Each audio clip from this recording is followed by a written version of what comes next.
Of where we're going. Oh.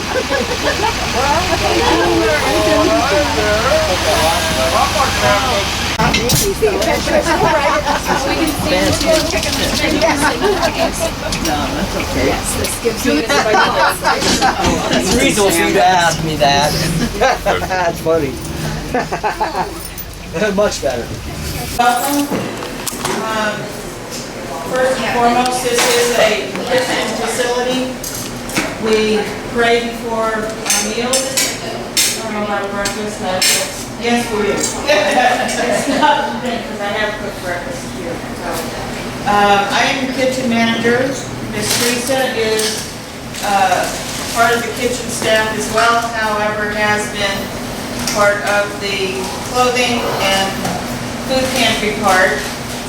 We serve anywhere from 2,700 to 3,000 meals a month.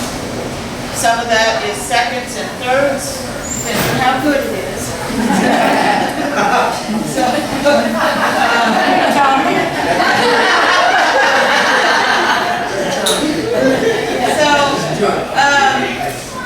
I know for myself and for Miss Teresa, we try to cook things that we can cook at home, make it not just here's soup and sandwich, although sometimes that is the meal. We have meals 7 days a week. Monday through Friday, we serve breakfast from 8 to 9 and lunch from 12 to 2, give or take. And on the weekends, brunch is from 9 to 11. Now, the facility does open up for folks to come in a little bit early. During the week, I think it's about 7 o'clock, isn't it, guys? Okay. It opens at 7. 6 and you serve at 7, 8, and 9. Okay, well, you get pastries I thought at it's 7. hang up from 7 to 8. Oh, it's breakfast at 8. Yeah, breakfast is at 7. See? Who's working? And we have some folks that are with us on a daily basis, and some folks are very transient. Summertime,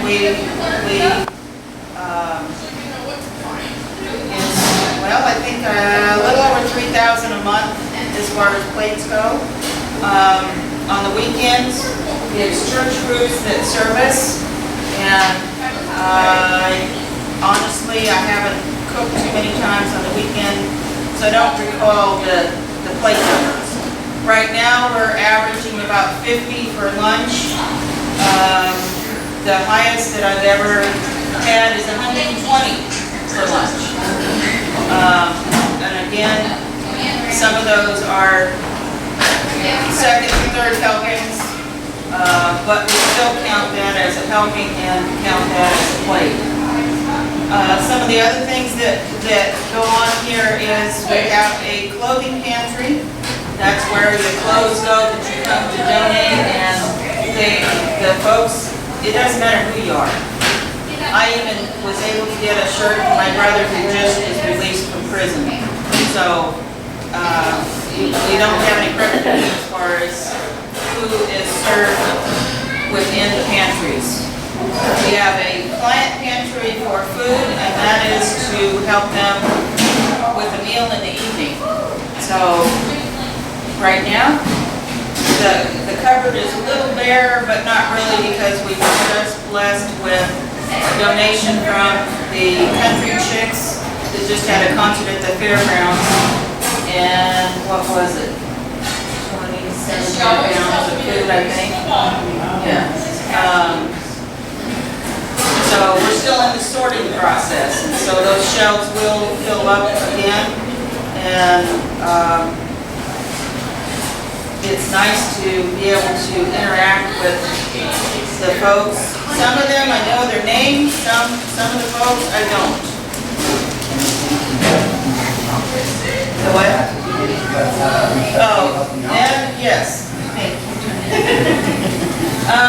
Some of the things that we are able to do is give sleeping bags and tents, and there's a we don't hand them out every day because there's not enough to do that.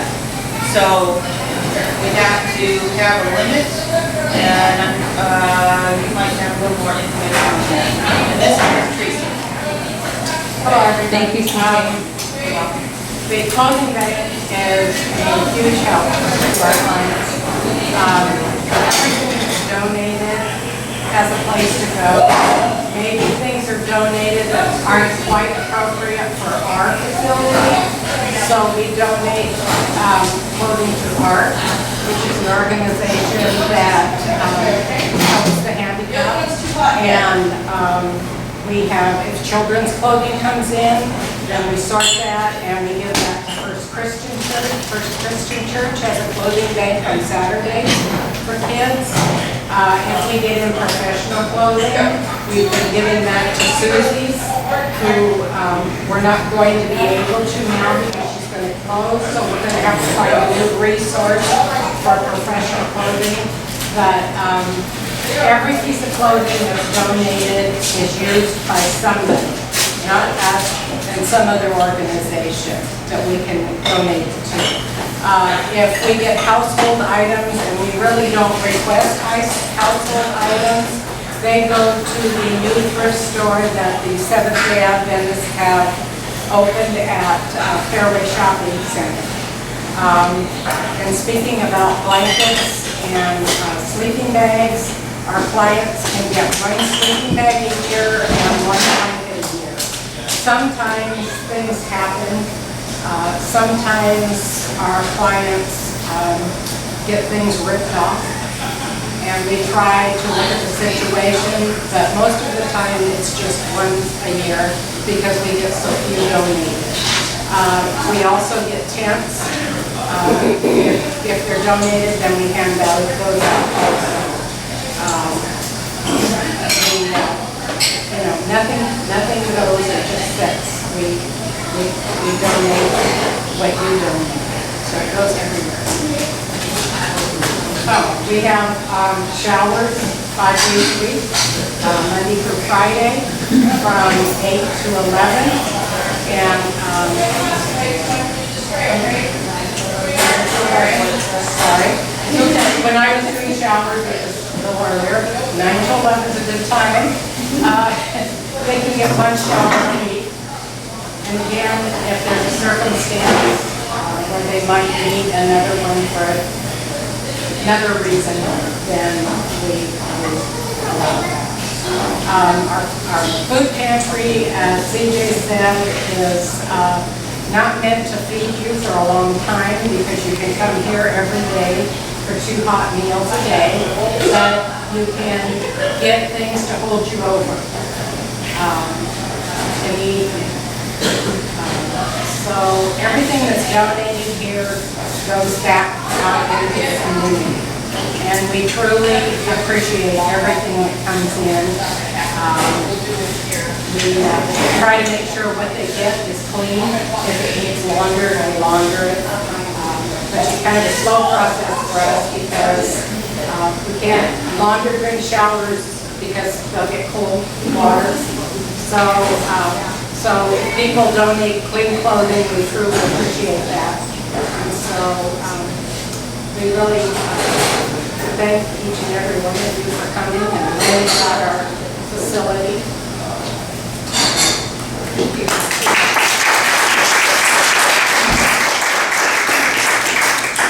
Hi, I'm Katie, and we just come once a month with Dayspring Baptist Church. We've been coming for about 17 months now, and we just prepare the brunch, and then the men of our church make a sack lunch to bring and to share, and so we just have a little team of volunteers. And yeah, we love coming here and serving. It's been a real blessing for my life and my family to, my children to learn about serving God, and we're really grateful for the opportunity to come. So yeah, thank you for joining us today. And if any of you, please feel free to volunteer your time. We have need of cooks, helpers, dishwashers, cleaners, all of the above. And we'll put you where you're best suited. If you have, and as far as in the kitchen, sky's the limit, because it's up to your imagination as to what you cook. As long as it's in the freezer or. Yeah, that's true, that's true. We do shopping at Cash and Carry's and a little bit at Costco for our staples like the flour and sugars and coffee, I think is donated. Yes. There's somebody in particular that donates coffee all the time, so that's how they keep that full and going. Miller's Coffee donates twice a week. Okay, I didn't know that. I didn't know that. In regards to cooking or cleaning, please feel free to come and help us out. Something I didn't mention is that also our office people are a great resource to our clients. They can help them find resources that they need. If someone is needing a place to live and they can find you a place and you're eligible, we try to do that. So the office people do a great job. And they also, I forgot to mention, with the showers, if they clean the bathroom after showering, they can earn points. They get 4 or 5 points. I'm not actually sure about that. Okay, I just want to make sure it changed. 4 points, then they can get a bus pass. So it's to encourage them to clean up after themselves, and they can benefit from that. Or get a shower. Or get an extra shower. Yes, right, yeah. And some of the ways that they do that is maybe wiping down the tables, cleaning the shower, cleaning the bathroom, sweeping and mopping. I don't know, it's just nice to see their faces and be able to serve them. And I've seen a lot of them blossom. I've seen folks go from closed to being very open and back again, and back again. And sometimes it tugs on their heartstrings, but you learn to love them and hug them no matter what. I don't care how they smell. I don't care. I love them all. Sometimes, as anybody, we can get on each other's nerves. Some don't like to follow rules, but you gotta love them anyway. Just love them anyway, no matter what. Because that's how the Lord handles us. He loves us no matter what. So if we're not doing, and I don't care if you're behind 4 walls of a church, if we're not doing outside of those 4 walls, we're not doing it. Sometimes that mission field is right out your back door. Could be here, could be in your backyard, could be in Walmart. Just be brave enough to take the Lord's hand and go anywhere He asks you. Now, why I said that, I don't have a clue. Well, I thank you ladies for sharing what goes on here. I think that we're almost done here. Are we done? Welcome back to my booming voice. So we're going to reset a little bit and go back to introductions because I think it's important to know who's at this table today, this nice U table. So Mija Hanlon, Lewis County Public Health Social Services, Developmental Disabilities, sometimes homeless assistant to the wonderful Michelle. Introduction, short and sweet because we're going to have a lot to talk about. Katie Strozik, Lewis County Public Health. I'm the Behavioral Health Program Coordinator, so I overlook everything that's mental health and substance use disorder for the county. Michelle Sorley, Lewis County Public Health and Social Services. I would work in the Housing and Homeless Programs Grant Manager. Judy Howard, I attend Gaba Church and Centralia Community Church. Jane Partridge, I'm the early learning coordinator for ESD 113 and also grant manager for Community Mammogram from Thrive Washington that serves the 5 counties. Kathy Mead, and I work for INFOT Developmental Center. We work with birth to 3-year-olds and their families who have developmental delays. Well, I'm Jeff Craig, and I'm a Mossy Rock resident, and I learned of this program, what it was supposed to go and do and discuss, and I came at the urgence of a good friend of mine, or second significant other, and I felt right at home with the homeless. I felt right at home. Pretty simple people. I'm Diane Hurley, and I work for Morton General Hospital, and I'm the Community Outreach Program Manager there. I'm Elizabeth Prasad, and I work for Morton General Hospital for one of the hospital-owned clinics, Rice Medical Center, and Diane's neighbor. I'm Kat Soderquist, I'm Centralia School District Homeless Liaison. Lynn Chanel, Centralia College East and Morton Program Coordinator. Nancy Macy, Centralia College, Centralia Program Coordinator.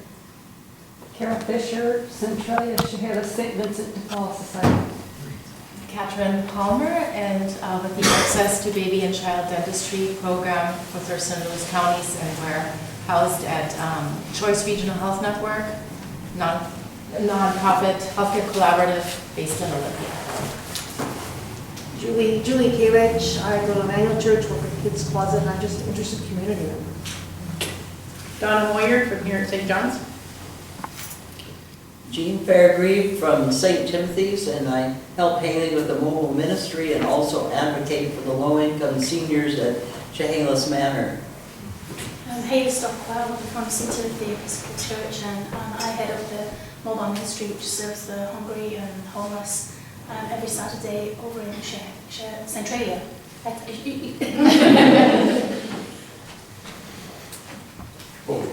I'm Bill Morris. I'm the lead pastor at Jackson Prairie Church at Mary's Corner. So that's me. I'm Tom Shaneborn. I worship here. I'm resident of Mossy Rock and been retired. Kelly O'Reilly, Centralia College PCAP, which is like Head Start but for state funded. Jane Grippard, and I'm from Centralia College ECAP program, the family coordinator.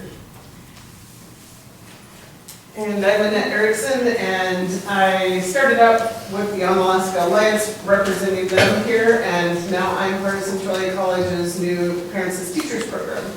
I'm excited. I'm Linda Raskin, I'm the Community Resource Coordinator for United Way of Lewis County. I'm Jim Swan. I'm an instructor at Gravity High School, which is a program run through ESD 113 out of Tumwater. It's a program for 16 to 21-year-olds that would like to get their GED. Brenda Pullman, Chehalis School District Administrator. Lisa Graham, Superintendent of the Mossy Rock School District. Wow. Al Soderquist, member here at St. John's. Carolyn Chamberlain with St. John's. And big props to Carolyn, AKA CJ. She is the spearhead of this and approached the county to get this up and going, really as a way for the community to connect with each other and build up a better infrastructure and figure out how to help people out of poverty. So kudos to you. We weren't sure, we're like, oh yeah, we'll do it.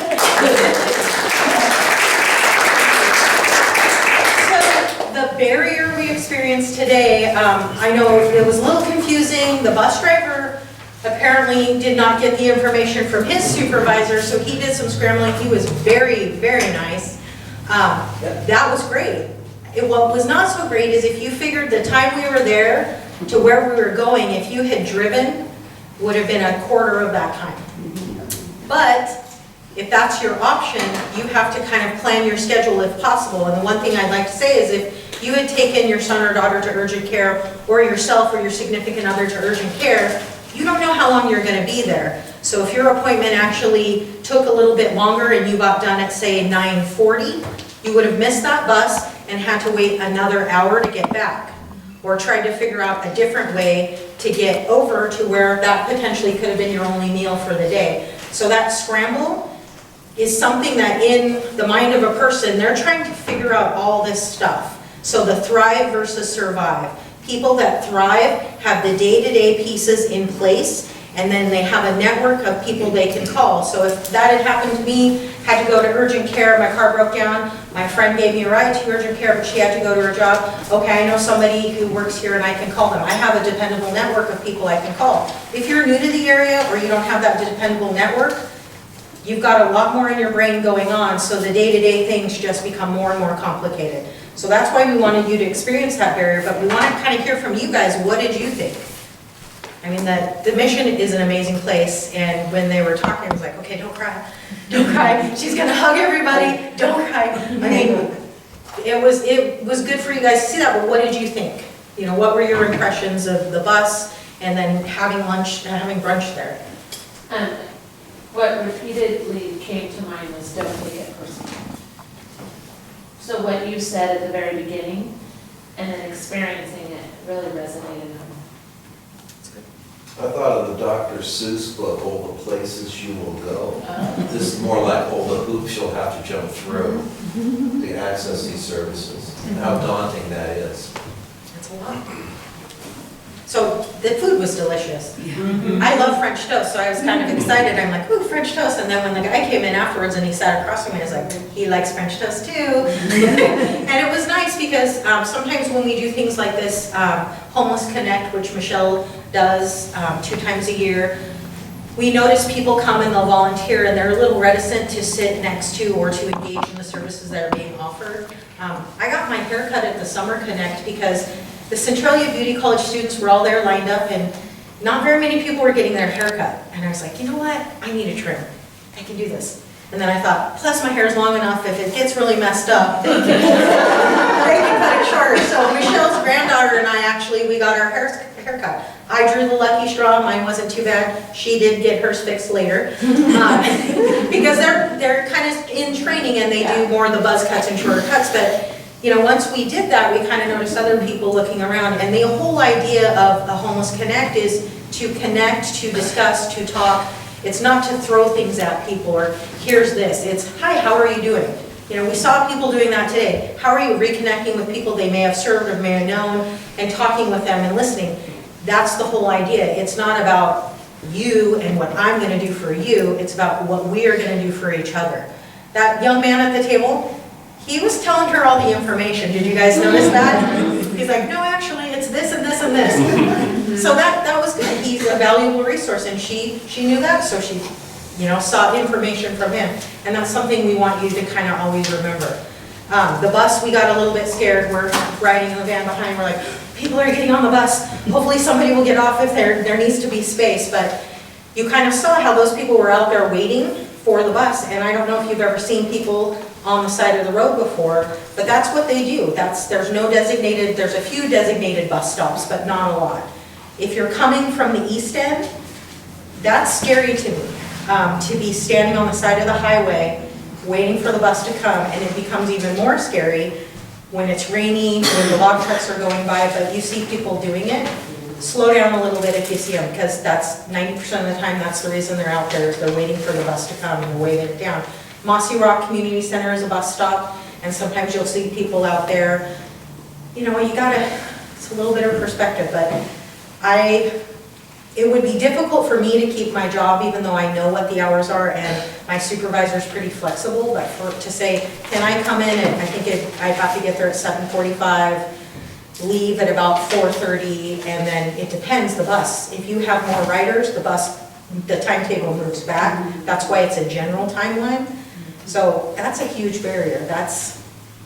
And thank you to working on the bus system and getting it to where it is and access for seniors, because that's another thing, seniors in poverty. You know, you have a fixed income, what does that really mean? What does that really look like? You know, my mom's on a fixed income now, and she didn't understand that at first because she had a lot of credit cards. And then she went, oh, what do you mean? I said, you have no income now, you're on a fixed income, this is how much your budget is.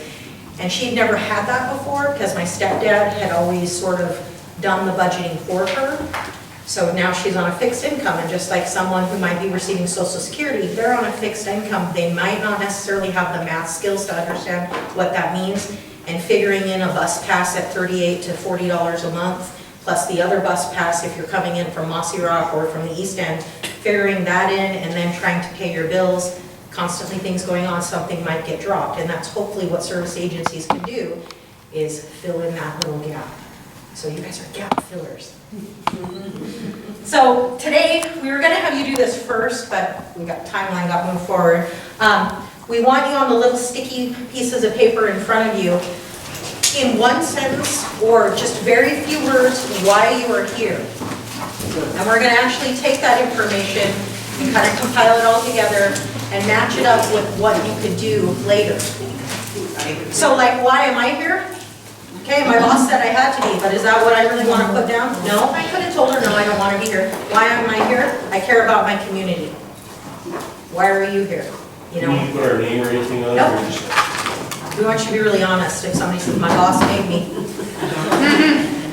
You know, that's, why am I here?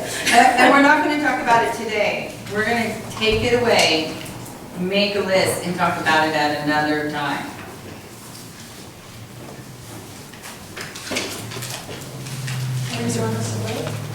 You can just leave it on the table actually, because we'll pick them up at the end.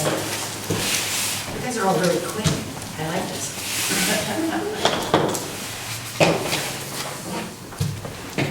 So now all the lovely data that you may not have gotten a chance to look at or peruse while you're on the bus, because I saw a lot of talking as I was seeing in the bus. I could see people talking, which is really good, and that's what we wanted in the vans, people talking, communicating. Hey, you're from where? Oh, I know, so-and-so, and you're related to this person. That's what we wanted. So Michelle's gonna kind of go over some of the data, because there was a really great question that someone asked about the data. They said, wait, that doesn't make sense.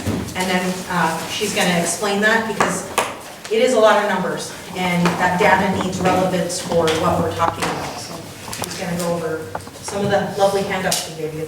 So, who has had a chance to look at the data? Okay.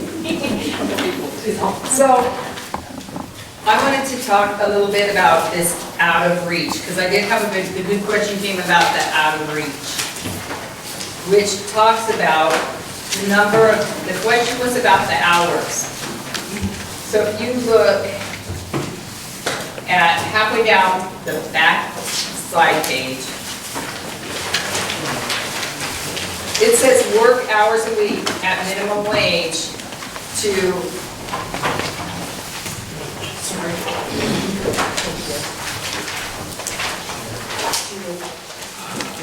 this is how many, you know, Lewis County, what this shows me is Lewis County is an easier place to live than the average of Washington. So for a 0-bedroom, which is, you know, like a studio, no separate bedroom, with the FMR, which you guys probably have heard that term, FMR, which is fair market rent. And it's something that HUD uses to decide how much rent should be in a given area. Now, our FMRs here in Lewis County, the average rent is higher than that. So this is a little bit lower than the average rent as it is now. And you would have to work for a studio apartment 46 hours a week to be able to survive in a studio apartment.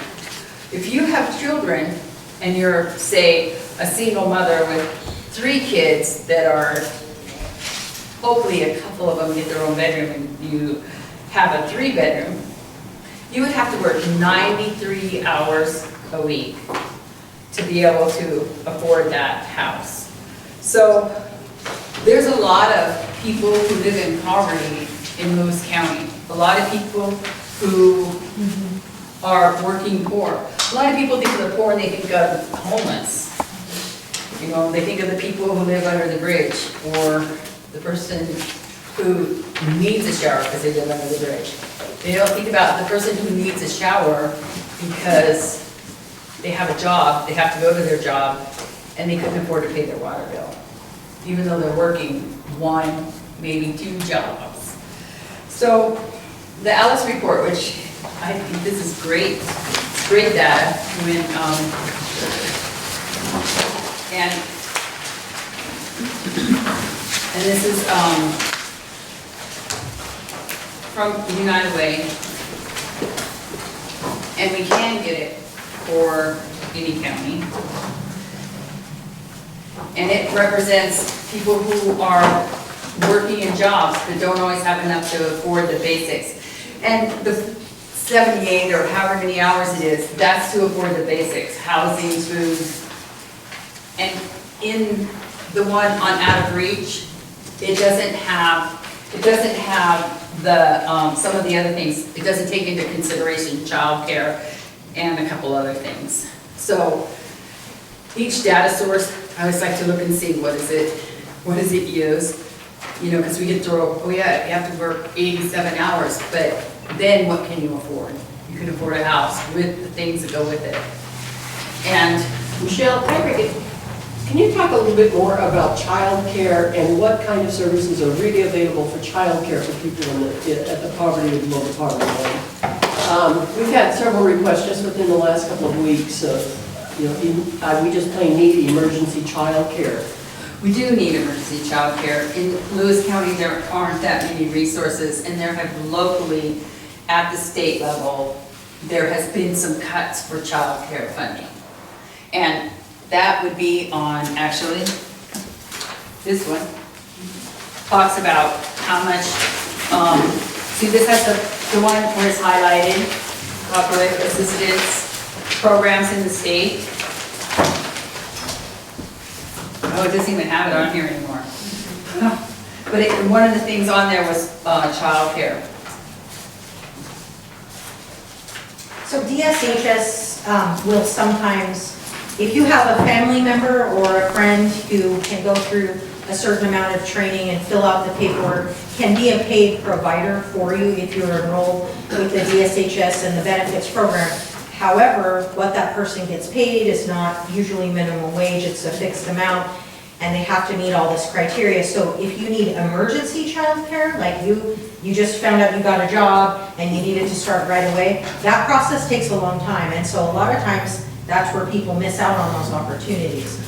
If they're engaged in programs like ECAP or INTOT, some of the other programs in the area that are more specialized, they can help navigate and point families in the right direction oftentimes. But again, emergency, it's not really recognized because it can take 30 days or longer sometimes to get those supports in place. And if you call Child Care Action Council, they're actually out of Thurston County, but if a family calls them and tells them their situation and if they're looking for child care, they can pinpoint child care in their area. But once again, there might be a time to that process. There is usually a time lapse, and there has been a cut in the state budget of child care. I do know that I've heard people say, we don't have child care anymore. And a lot of people just leave their kids with whoever they can who they don't have to pay, or they can pay a small amount or trade something. Thurston County, at Child Care Alert, you can refer parents to that site. They have Martin's Crisis Nursery, which provides slots at local child cares. And I don't know that they have any slots in Lewis County. That would be a great thing. Yeah, I haven't heard, but I'm out of touch. Yeah. So because I don't do direct client services families anymore. can contact Margie's Crisis Nursery, and they will find, at least in Thurston County, and that's on the Child Care Action. The website is Child Care Action Council Washington. It's on their website. Does it have Lewis County on there? It does not say if they serve Lewis County. You might have to go up to a center in Thurston. Right, and that's one of the things that's hard, that makes it difficult, because a lot of times there's transportation issues. Right, yes. And what happens is people in poverty, they don't have, you know, like, one person does one thing, say food, and one person does childcare. A lot of times, these people don't talk to each other. And people don't have just one problem. You know, it isn't like someone with a mental illness just has a mental illness a lot of times.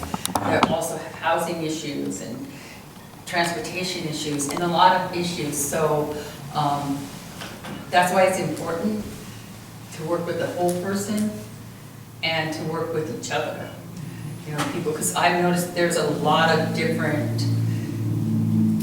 people in here that do lots of things that are really good. And when you come together and network, then you can say, oh good, I didn't know about the child care. And that's really important. And that's, you know, the people when they're over there at the mission and they're having lunch, that's what they do too. Like, they talk about, the network is incredible.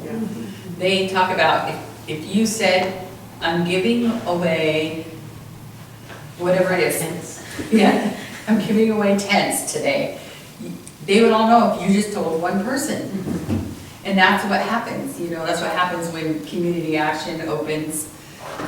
So the first day that Community Action opens with the lighting, the energy assistance, when they open with that, it's crazy. They get on the phone, they get on the computer, and all of their appointments, all the way out through like March, are taken within the first 3 days. So it's just word of mouth, and people know where there is. And the same thing happens if you go someplace and you get bad treatment. When you get bad treatment and people aren't friendly, they're like, oh, I don't even want to go there anymore. You know, and sometimes they have to, and they will try everything so they don't have to go there. So, so that's just another thing to always keep in mind when talking to people. One thing about the networking, and that's something I feel that other communities could really learn from the Hispanic community, is that there's a gentleman who works at Les Schwab Tire. He's married to one of my friend's sister, so he knows a lot about cars and brakes. He has another cousin who does upholstery for the inside of cars up in Thurston County, and his brother also does auto body. So when their daughter needed a car, they bought a car for $300. He fixed the brakes on it, upholstery got done there, and then the dents, major dents, got fixed by the other person.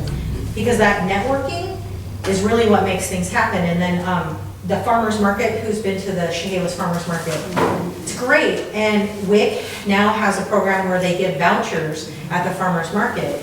And you will notice, you'll see some of the people in line and they're telling their other friends about it, because some of them may not have access to, you know, websites or whatever, but building that communication. And the two ladies that are Hispanic speakers, they are really busy and they're always a little overwhelmed, because they're like, well, you know, we hadn't seen her in a while, she didn't come, she showed up to this event, well, because somebody had told her. And that network and infrastructure in the Hispanic community in our area is pretty strong, and in Mossy Rock, I know it's very strong.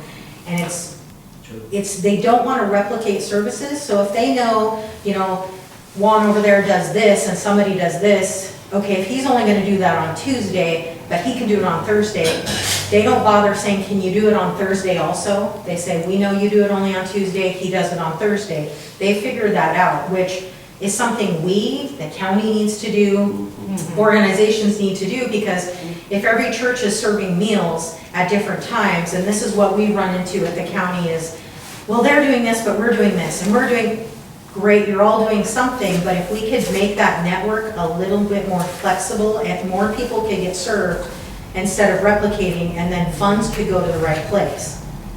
Is there a clearinghouse that you can go to find all the different services that are available in a kind of an organized way, or is it just always got to come by networking, word of mouth, and kind of feeling your way along? So things change as funding comes and goes, and like when you were discussing with us about the backpacks, when the funding comes and goes, they come on and drop off. But at our last Social Service Advisory Board meeting, Michelle got a list of when the different meals were being served in the area by the different churches. She handed it to me, and I was kind of blown away by that list because I had no idea about a couple of the things on that list. That's what we're trying to do, and that's the whole idea behind this, is if we could get like an online directory, so if someone comes to you and says, so-and-so needs clothes for a kid this age, if we can get some sort of structure built that way, that would be an amazing thing. That would alleviate a lot of it. Go ahead. Well, we do have a task force also that's working on, we're trying to see if we can improve and expand the 211 services. It's just like the 911, only this is 211 for around social services. We've been in conversation with them, and this task force is really seeing if we can't get that improved even more. But right now, that's one of your best for having all of your information all in one place.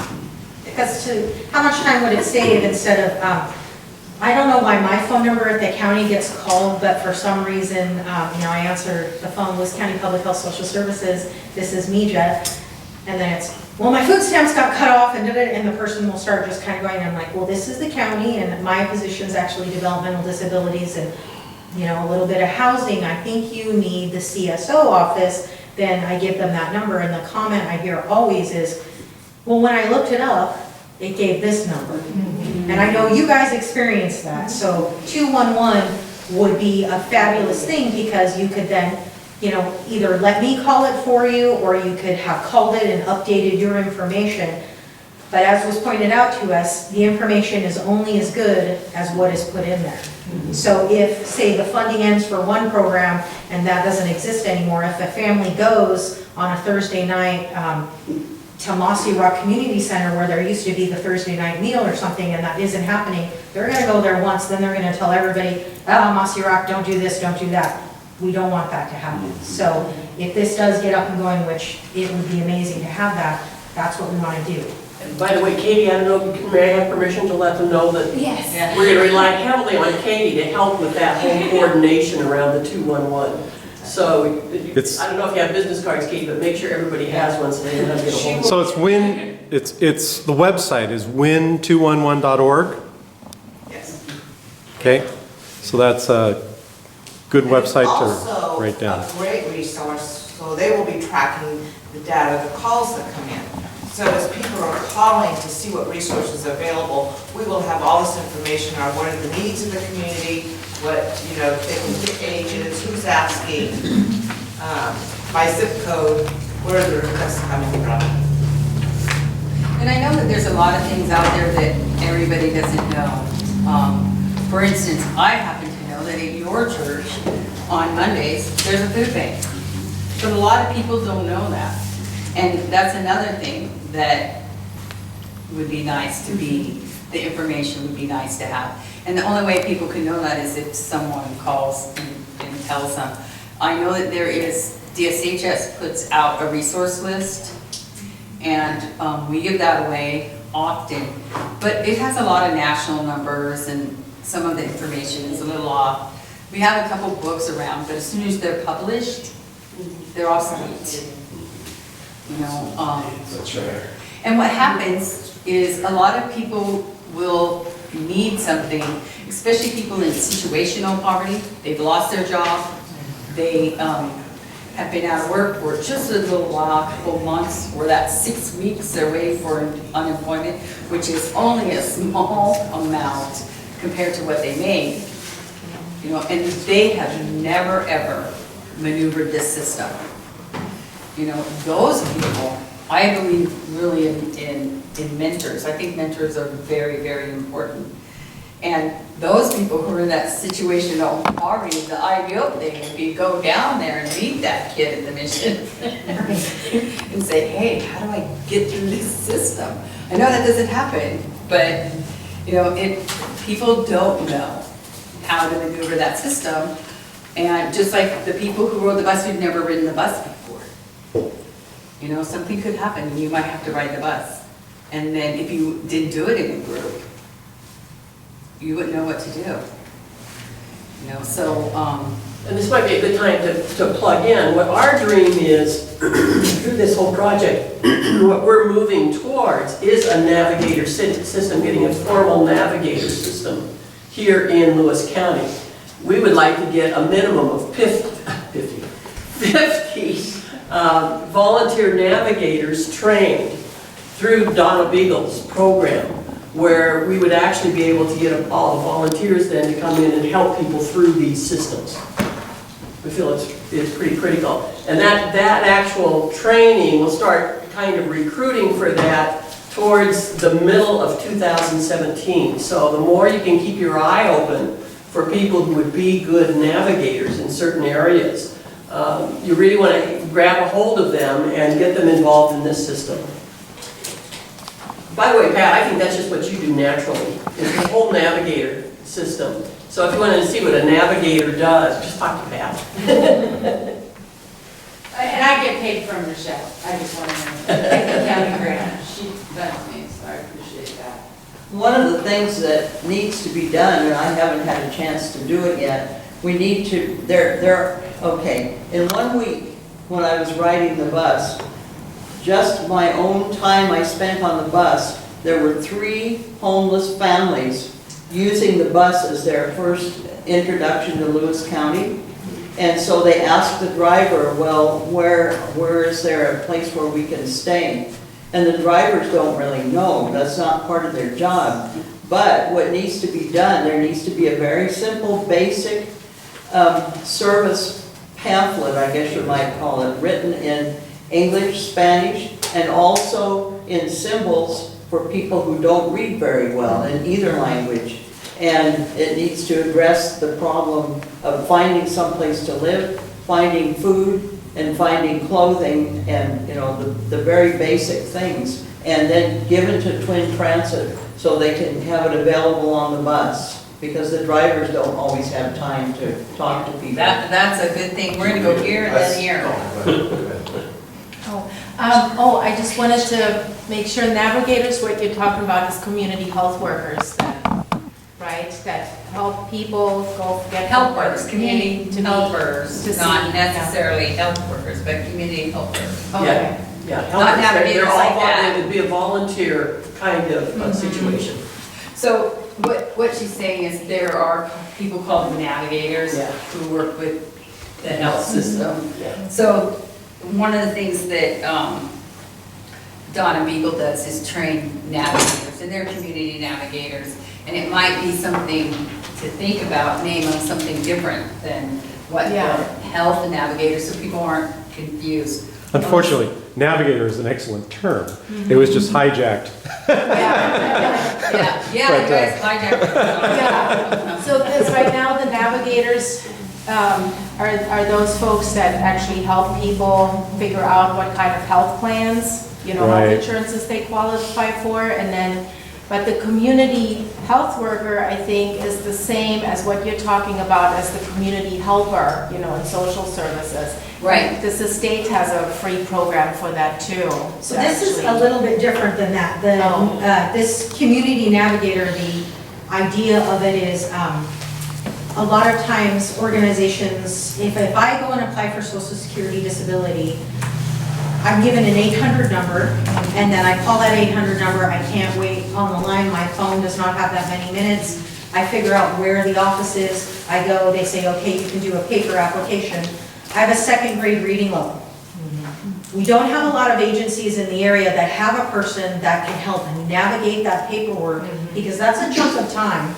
And while I'm navigating that paperwork to help that, hopefully get that filled out, I need a place to stay and a place to eat. So the community navigator, in the sense of Donna Beagle's program, is a specialist in this particular thing that this person is specifically needing help to navigate to the next point. Whereas sort of the health navigators and the community navigators related to the health system are great generalists. This volunteer force, because to be honest, the time constraints that are required to help these people navigate these different systems are almost too great for any for-profit or nonprofit that's paying someone to handle. And that's why it's been successful in other communities, because the volunteer people are using their their areas of specialization to make these things happen. And so that's why if you know someone who's a retired accountant, people need help with bills and a budgeting plan and these things, that would be a navigator. That would be a person in the community that then can go to and get that help. But that the Choice Network and the navigators for the health plans is something a lot of people in this room might not know, but if you have somebody who has poor health, who has diabetes, who has some health issues, someone that they can talk to, so that would be a viable navigator to help them come up with a health plan and stick with that health plan, somebody that they can call. That's gonna help them better in the long run. I mean, it's kind of an interesting thing what a navigator is and what it means. When I drive, if I am by myself, I'm good. If there's other people in the van, I get a little, or the car, like we recently went up to Redmond and I said, "You're my navigator." She was on her phone. I started to freak out a little bit. I'm like, nope, nope, nope. Even though I knew what exit I needed to take and I'd been there before, I was like, no, I need you to help me because I was a little unsure. And that's what some of these families are in. I know I need to fill out this paperwork and I know I need to get birth certificates, but where do I get those birth certificates? And then I'm just overwhelmed. I don't want to fill it out. And then boom, my time's up and I have to start all over again. So a navigator can help with that. Let's take this little chunk and say, this isn't my area of expertise, but I know this other navigator who specializes in sort of accounting, he can help you with this. Or, someone who is a lawyer or was a lawyer to help with it. Has anybody been to legal aid in Lewis County? Lewis County Legal Aid? Amazing program. However, they're kind of generalists. They're gonna just give you paperwork to fill out and then bring back. That doesn't help me if I have a second grade reading level because I don't understand what they're asking. And when you say felony, what do you mean? Like, what kind of felony? I mean, there's a lot that you're gonna need some help with potentially. So that's the idea, is to build this infrastructure. And from this group, that's what we're hoping, is that people will know themselves whether they're gonna take this on or if they can identify other people and help build that. Because to say one navigator for, say, the city, town, and area of Mossy Rock, is that gonna be enough? If that navigator can do everything, yeah, maybe, but probably not, because there's a lot of different problems within that community. So building like 50 navigators, that's a lot of people. It's more people that's in this room. And when you ask somebody to help, what happens? It gets really quiet. It's very, very quiet. Donating money, somewhat quiet, but people are often ready to, give $5 or $10 versus 5 or 10 minutes. And so that's something to really think about. A plug for the millennials. As a generation, a lot of people see them as people who a little more self-centered, all about screen time. It's, me, only children syndrome. But what they don't realize is millennials as a whole are saving more money and volunteering more time than Generation X did and is doing. It's kind of interesting. So if you're thinking of a way to tap into, something, talk to some millennials, because they're not going to do it necessarily because they're going to eventually get paid for it. They're going to do it because they want people to feel better about themselves and to be better. And when I kind of learned that information, I was like, oh, that does make sense, because, I'm right on that cusp, Generation X and millennial, and I've gotten frustrated with some of my friends who are very, very millennial. Oh, you guys are so self-centered, and why do you do this? And then I realized, I'm like, wait, she volunteers here, she does this, he does this.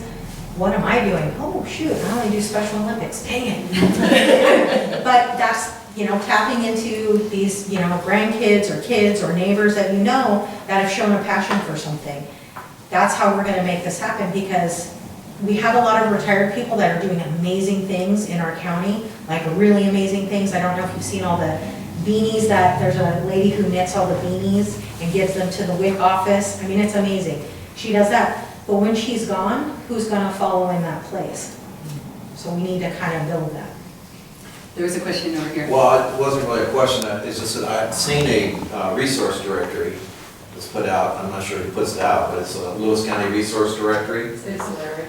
And so we have access to that. It's kind of a Different color of the year. yeah, anyway, that's a pretty good resource to use if you're trying to access. So we quit putting that out. Lewis County, actually Reliable Enterprises had funded that through our funding. We quit doing that because the information in there just that quickly, Gotcha. and people were getting frustrated. Disregard. Yeah, whereas the other one, there's another one that is, it's just a lot of paper. It's just paper like this. Yeah, And there's that's- another one like that, that's put out by, the CSO, someone at the CSO oversees that, and she actually goes through and calls and makes sure The numbers are real. they're real. And CSO is? Oh, the community service office, the welfare office. And we will email you, so what we're, please, if you've signed in, if you have an email, put your email next to it, and we'll also And we check can your- email you that resource We're gonna list. email you the Alice report, because Katie has that, United Way has that, we email that to you, the Keystone Crisis Nursery information, and then also the most recent directory. We're gonna get that out to you probably sometime next week, so you can have that and look at it, and if you look at it and go, oh, this information's all wrong, please contact us, so we can change it. I, for years, helped put out that community directory. I called every organization in the directory, I called it every year, made sure the numbers were right, made sure the people were right, made sure the information was right, and between the time I called, it went to print and got printed out. The people had changed, the numbers had changed, whatever, and then people were angry because they would call those numbers and they would be wrong. Right, and that's what she's saying, Yeah. why they've decided. One thing on that literature that's put out, it's great for us as providers and helpers and navigators to use those resources, but it's not so helpful to the people that want to use those resources. Many of them are illiterate, and I think I talked to somebody that says they kind of don't know what they're looking for, so they start at the beginning of the directory and they call every number, and then they start over.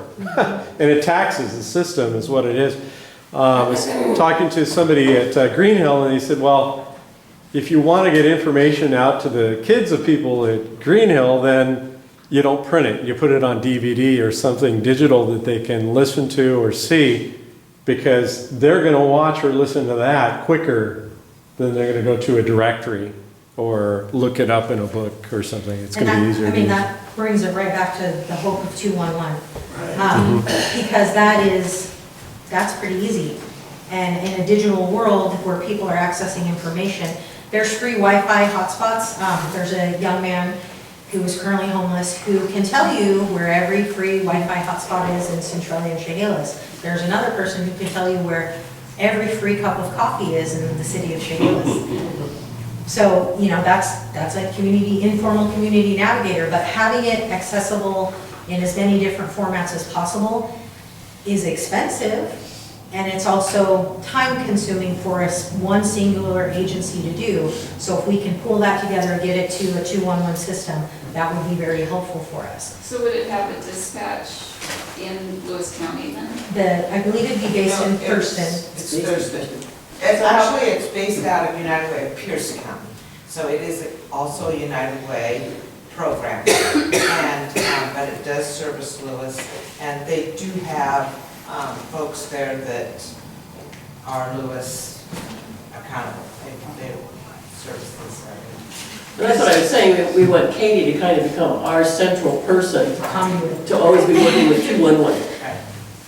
Call Katie. Yes, if you have program information for the county and you work for an agency that provides services, or you volunteer for an agency, or just know of an agency that provides services, get my information and send me the information, because I'll be the one who forwards it to 211. And what we found is that there's a lot of programs that people just don't know about exist. So when you get the email from us, Katie will be on it. So you can email her the information, and if it's just, hot soup once a month in Packwood, give her that information. Who's putting it on, who's the contact person, because that's what we want to build. Because, I don't know how many people here know the different types of poverty, because that seems like such a big term. Poverty, okay, what's that mean? Someone who's poor, someone who's below the poverty line, someone who's struggling. But there are different types of poverty, and the perception out there is that people in poverty fit this one specific criteria, this one, sort of thing, the typical stereotype of the poverty person who just wants handouts, who is not working very hard to get what they need. That's not what poverty is, and that's not what it looks like in our county. The people you see accessing services are just the surface of that. It's an iceberg.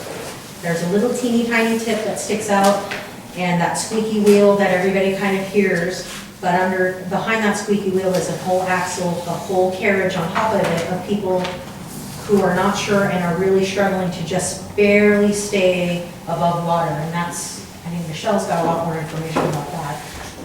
Well, what she's talking about, a lot of the information right now, we've gone into, does everybody have this handout? Breaking the iron cage.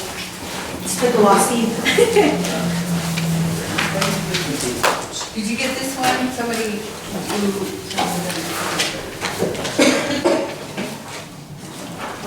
they're out here.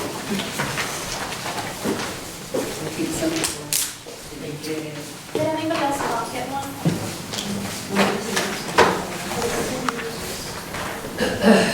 Oh, okay, Alice. Not the Alice one, but the one that looks like the long. Breaking the iron cage, this one. So in the center of this are some examples, and this came from Donna Beagle from Communications Across Barriers, which is her company, and who is the company that trained us. And this has a really good example of types of poverty. So it talks about generational poverty, working class poverty, immigrant poverty, and situational poverty. So generational poverty are usually workers of the land as opposed to owners of the land. Kind of that, you know, Old English serf type. And they never knew anyone who benefited from education, highly mobile, more frequently looking for work, high family illiteracy, and focus on making it through the day. And those are some of the things that we've talked about already. You know, and some of these things are going to be weaved in. It isn't, this is it. You know, it's all different kinds of poverty, but this is generalization. Because if you fit this, you're like, but I'm not poor. So, and working class poverty, that's working but barely able to pay the basic needs. And that's what we talked about, probably in the out of reach. Maybe some of these people can get that zero bedroom place on 40 hours a week, but they aren't gonna have things. You know, they aren't gonna have things like, sometimes they're not gonna have lights for 2 weeks, that type of thing. And renters as opposed to homeowners, living paycheck to paycheck. And what really messes with living paycheck to paycheck are payday loans. You know, that's one of the things that I hear, if people are, you know, I got a payday loan, paid it back, then I couldn't pay my rent, and pretty soon they're homeless, and they have a job. And so they have to go live their car for a couple weeks in Walmart parking lot, because it was easy to go to work from there. There actually is a really great documentary on Netflix too about payday loans and how it's creating this entire subsection within poverty of people who have full-time jobs who wouldn't have been in poverty otherwise, but one situation forced them to get a payday loan, and this one payday loan has caused them to fall into poverty now, even though they work full-time and have an apartment and wouldn't have been in poverty had they not taken out that first payday loan. So this, I'll get the name of it. I don't have it off the top of my head. put that on the list of, that's going on the list of what you're getting an email for. It'll be on my email. I'll get the name. It's a group though. Yeah, so that's one of the things, live paycheck to paycheck. Few have health care, although that's changed now, since everyone's required or you have to pay all your taxes. Focusing on making it 2 weeks or through the month. So a lot of times they have that and they're like, I can't do that because I have to, you know, I only have 2 weeks. I don't get paid for 2 weeks. Because I hear a lot of people say, oh, catch me on the first, you know, when I have. She's talking about us. That's what We get paid once a month, and that's another thing is, in this working class poverty is, If you go from a job that pays every 2 weeks to a job, or every a week, to a job that pays every 2 weeks or monthly, and your first paychecks you can't negotiate when you go into a new job, that is very difficult. If you've been used to being paid every week and then you lose that job, the next job you get, which is great, you found another job right away, but it only pays once every 2 weeks or once a month, that's when people slip in and they're like, okay, I need that $525 to pay the rent because that's due on this day, but I don't get paid here. I don't have any options, I have terrible credit, payday loan, and the interest rates are insane. By the time that next paycheck comes, they're just spiraling and spiraling. Some of the temporary insurance places, or it's temporary job places, pay daily. Right. So you start out daily, you get a check every day that you work, but then if you go to a more permanent situation, that's a tough transition. It's hard to pay the rent. It's hard to pay the rent when you have to do it like that. That documentary is called Spent, Looking for Change, and you can access it online at spentmovie.com. And we'll email it to you. Yes. And poverty is seen as a personal deficiency. You know, like something's wrong with me because I'm poor. So internalized. Yeah. Not necessarily, well, probably also how society views. Right. Those are, but it's internalized. Right, right. Because Shame. in the working class situation, I'm used to working, I'm used to earning, I'm used to doing okay, and then this one thing happened, really? Why can't I handle this? Why is this happening? What did I do? Not looking at the full scope, it's very internal. And especially if they're not gifted with good management skills, so they might have had the money, you know, if they had managed it well and had, you know, a little of the savings account or something, and then lost the job, then all of a sudden, it's like, oh, So some I of- should have. Some of that is like situational poverty, which is different than the working class poverty, because these people are people that work all the time and they still can't make ends meet with the working class poverty. When I worked at a shelter. When I worked at the shelter, there was not a winter that went by that I did not have 1 or 2 people who worked at Walmart in shelter. You know, so these people had a regular job, they had it for years, they just couldn't make it on what they had. So, you know, sometimes they'd get with someone for a little while and then, you know, there's some kind of plan, because people are resourceful. It doesn't matter if you're in poverty or not in poverty, people usually are resourceful.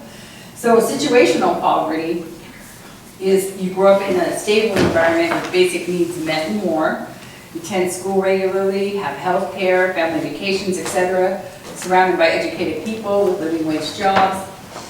As adults, have a crisis, health, divorce, income drops.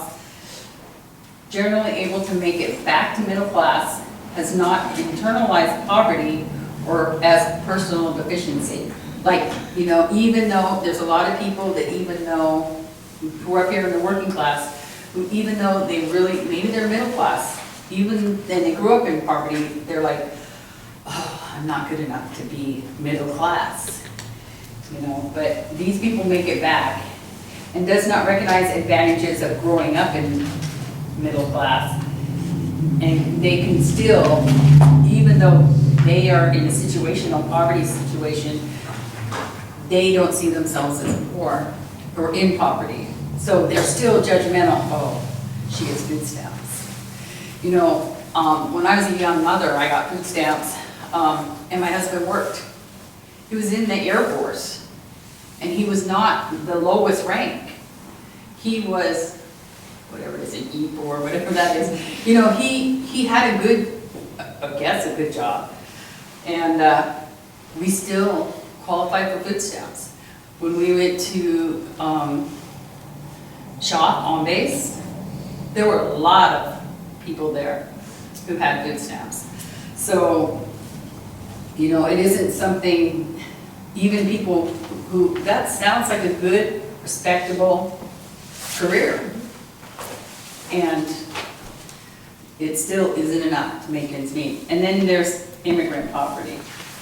We have little or no resources, face language and cultural barriers, have a strong sense of self, stronger self than those working and generational poverty, and often do better than those born in poverty in America. People who come from other countries do better at getting out of poverty than we do here in America. I mean, when they come with that, just because, I don't know, but studies have shown that. And poverty is viewed as a system problem. You know, and that's something we should think about here, that a lot of our people who are working class poverty, situational poverty, a lot of those things have to do with our system. So, this is a really good, what is this called, a flyer? Brochure. Oh, brochure. This is a really good brochure, and it has a lot of information in it. Be situational, wouldn't It is situational. And I think people should just be judged case by case. I'm, in my personal situation with my homeless kids, I have 58 right now in Centralia School District. And so the number keeps growing because the state, I attended a training last week. Belinda Dyer, the OSPI superintendent said, program supervisor, said if you even think that there is an inkling of your students being homeless, you qualify them, which would mean free and reduced lunch and give them all the activities and qualifications. Don't ask them questions, just put them in the program. Because that is how the state feels that we should be addressing students right now. It's giving them everything that they could. I'm a numbers person. I used to be an accountant for years, 32 years in Chehalis and Centralia. The number that resonates with me right now is high school kids. 87% of homeless high school kids won't graduate from school. That bothers me. So I know we do what we can at Centralia High School, but I also know that if we can give the students the resources and help them, that they will graduate and go on to whatever they want to go on to, whether it be a vocational school and skill to get them making a living, or go to college and help them with FAFSA. So, and the number has grown. It's 35,251 students, homeless kids in the state of Washington. So it's up a couple thousand from last year. So that's a great segue to point out something. She said, Pat's got a very tangible number for you guys to look at. These kids don't graduate. A lot of them don't graduate. Where do you think they go when they don't graduate? Hopefully to Gravity High School. Yes, and full disclosure, I did work for the ESD in that program, and what we found was that kid who went to White Pass High School experienced some significant barriers, in poverty, did not graduate. He moved the furthest he could, which was Glenoma, Packwood to Glenoma. How many services are available in Glenoma? Us trying to get out to him to give him instruction so he could get going. Yeah, they don't move, they don't grow because they can't. So with the recent weather front that's coming in through Florida, who was here in 2007 with the flood? So I had a lot of relatives are like, well, why didn't you just get up and leave? Why didn't you just go? Well, ours wasn't that bad out in PL. Luckily, our street wasn't too bad. Our neighbors came and used our wood stove to cook on. That's what we do kind of here in Lewis County. But other people that couldn't move, people were sort of throwing stones at them. Well, you could have left. You could have done this. Well, why didn't you just move out of that apartment or that house where the mold became a problem and then your kids got sick and you sort of made this problem yourself? Think about how much money it takes to move. Even if you're going to go stay with a friend, you've got to get all your clothes together, get all the kids together, get in the car and drive to wherever it's going to be safe, plus have some food, some toiletry items. There's a cost associated with that. If you can't move because you don't have the resources, you're not going to. And so we see that a lot in our county. There's a young man living in PL that, 6 years ago, I thought he was going to be a shining star. He had a lot going for him. His dad lost his job. His mom defaulted on her student loans because that's what they were living on, was her student loans that she was getting to get her AA at Centralia College. She defaulted on those, didn't make the benchmarks, didn't have that. He started to go to work. He did hang in the summer and said, oh, I'm getting money right now. I'm not gonna go back to school. That school district fought really hard to get him back in school for 2 reasons. It counts against their count, but they knew he was gonna be in the community and being someone who can't give back in a way that they needed to make the community better. That's a difficult thing if you're in a small community. If you've got 5 kids from Centralia High School that don't graduate and don't move out, they're gonna come knocking on everybody's door. You may see them in the paper.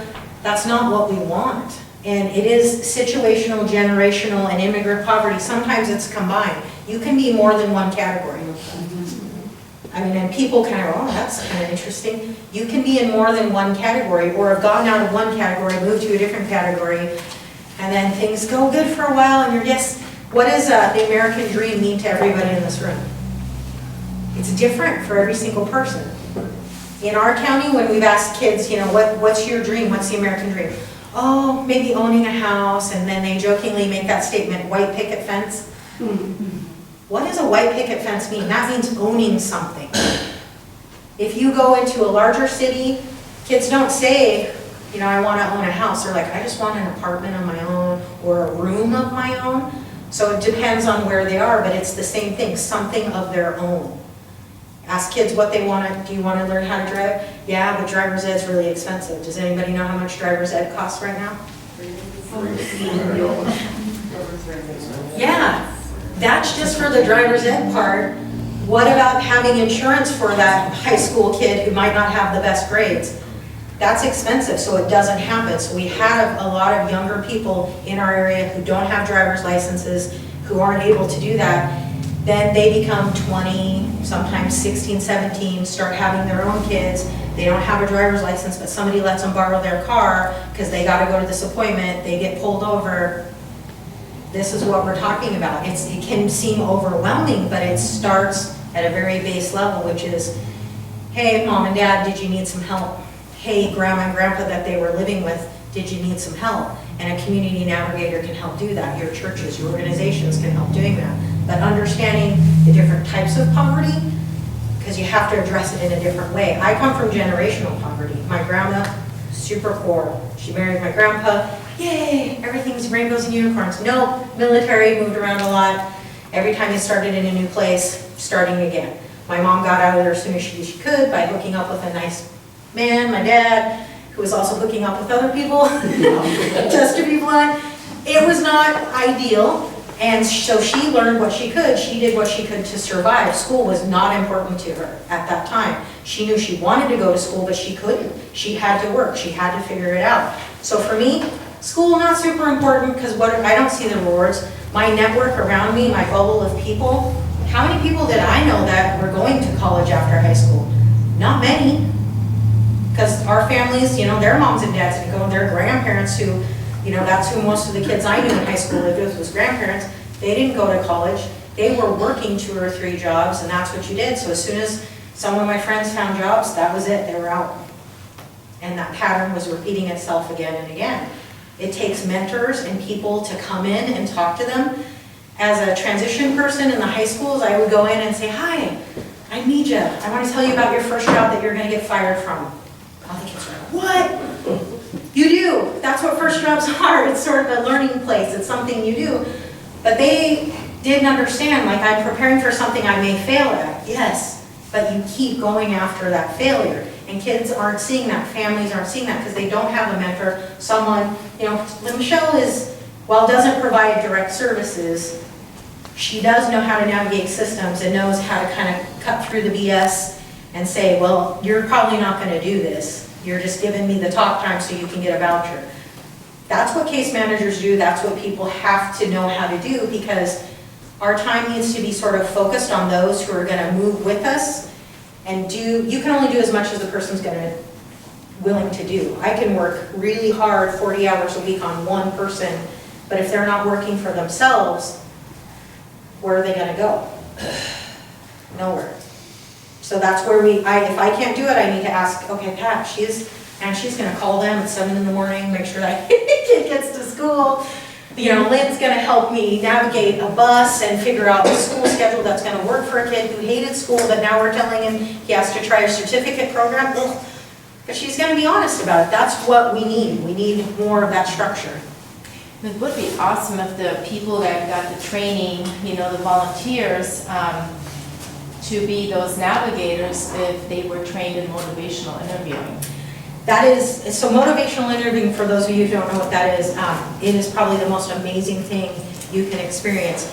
It's a way for you to communicate with someone else so they address their own issues, and how you're trying to work with them on their problems, they're bringing their own answers to the table. I will admit, I took a couple of the trainings and I tried it on family members, and I know what you're doing. Stop it, it's not gonna happen. But I just need one more dog, come on, one more puppy. But that training, motivational interviewing, is a very powerful training, and we're trying to bring someone to the area to do it, because it's a couple sessions, but that is people who are experiencing drug and alcohol abuse. If you get them engaged in motivational interviewing and the person is pretty skilled at it, it's amazing to see, even after, say, a 30-minute session, at the end of it, the person is like, yeah, I guess you're right. I'm thinking about this, and I think a good solution for me might be for me to start going to AA meetings, for me to maybe, realize it's not my wife's fault, and I probably, should just take it easy on her, and yeah, hitting her is wrong. Whereas the beginning of that conversation was this person. What? Yeah, I'm here because court told me to be. At the end of the situation is that person going, yeah, this feels kind of good. Yeah, I think I can do this. Because you're motivating them. They're motivating themselves, but you're using keywords and phrases back to them so they can bring it back to themselves. Because I can tell them all day long, don't hit, don't drink and drive, don't do drugs, don't do all these things. Until they say it for themselves and to themselves, it's not going to happen. So that is great. Motivational interviewing is a great technique. And we're looking at bringing that here. I could pretend to train you on it, but I would just say, make it seem like their own idea. Because that's kind of what it is in a nutshell, but it is a really great thing to do. So that would be awesome. Ultimately, the communicators or the navigators that we're trying to train, it'd be great if they had those skills. I mean, we'll take whatever skill level they have, right? Because you take anybody that will be willing to do the work. But if there are some successes, like the person at the shelter today that knew, they'll say, that person is kind of like, okay, that's a future navigator.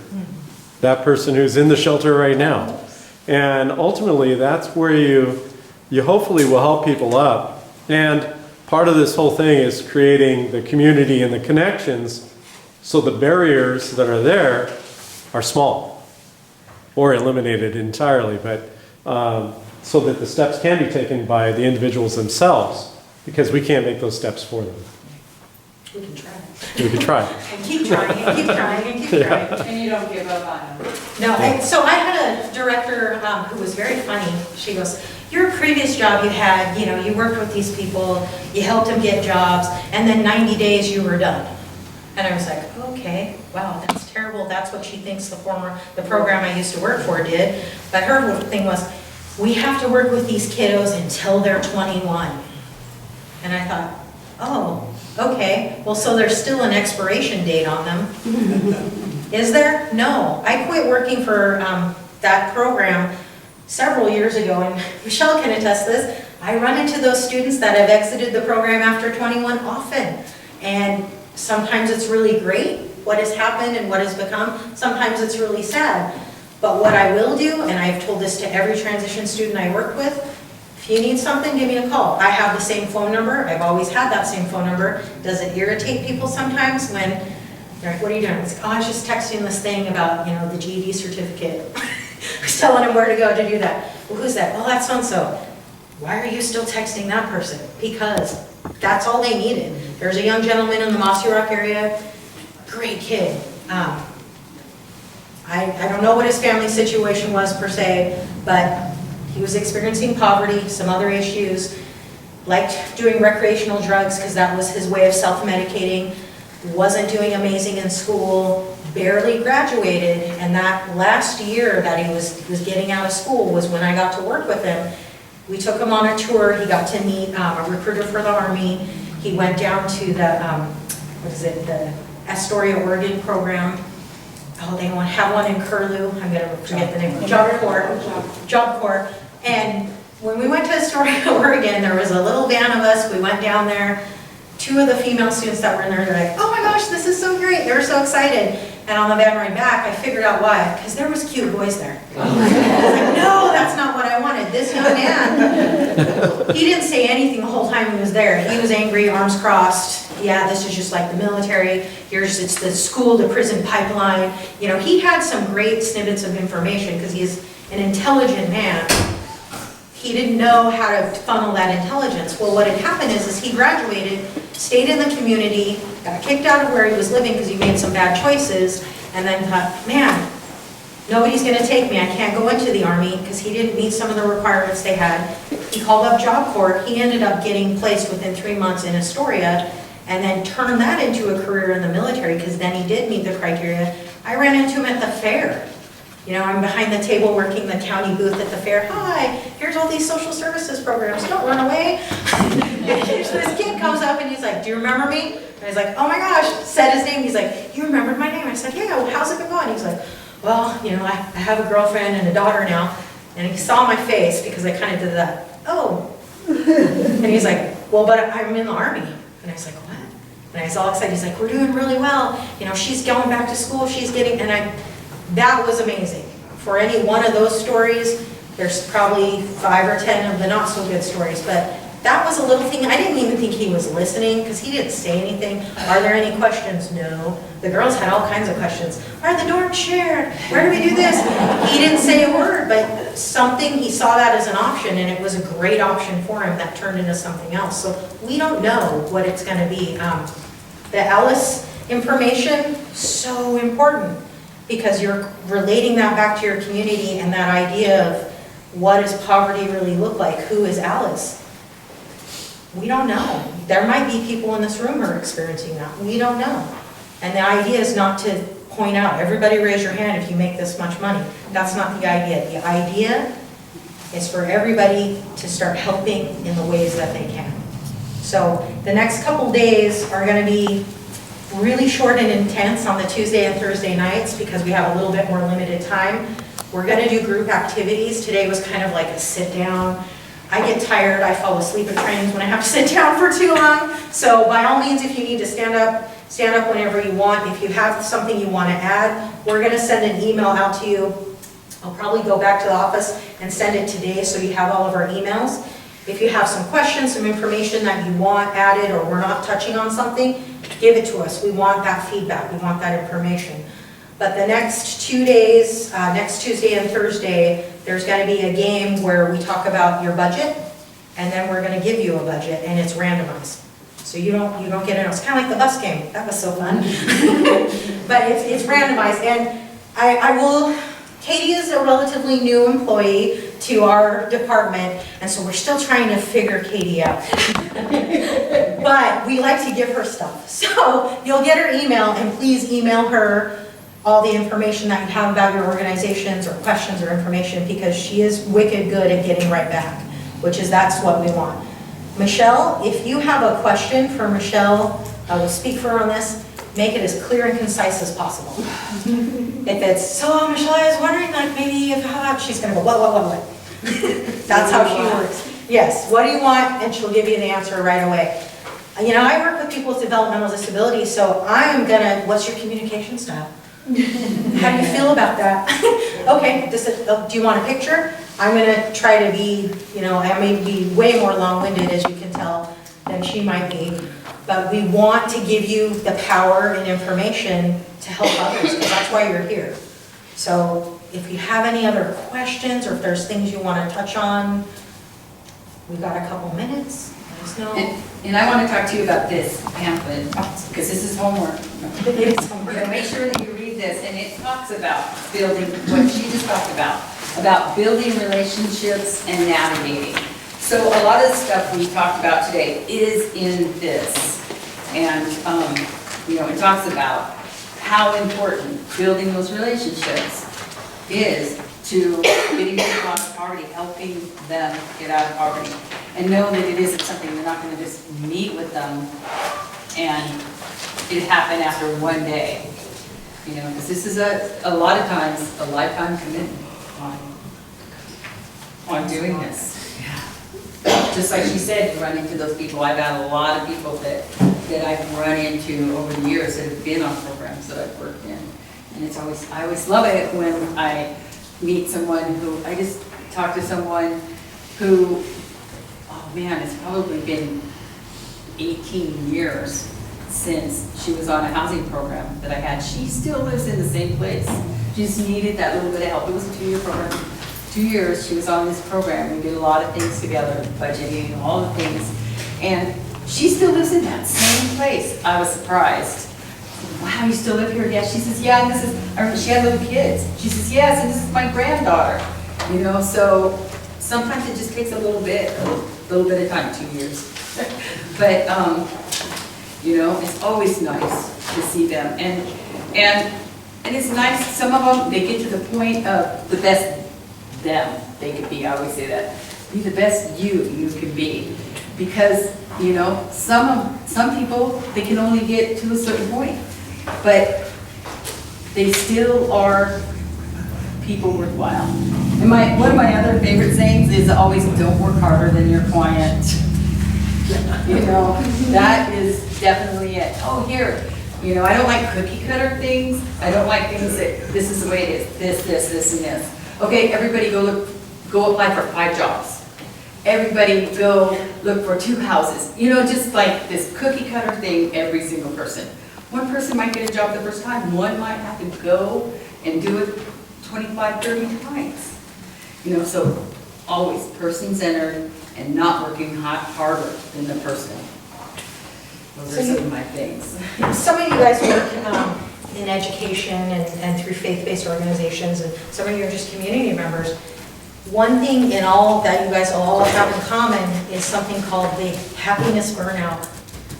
So it feels good and you're really excited about doing it and everything's going really well, and then your significant other or your granddaughter or somebody might go, when do you have time for me?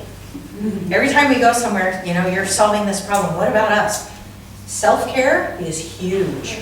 And that sounds weird to say because you're wanting to help other people be better. I can't help somebody if I am a wreck myself. I mean, I do that sometimes when I go into work and, you know, something will happen at work.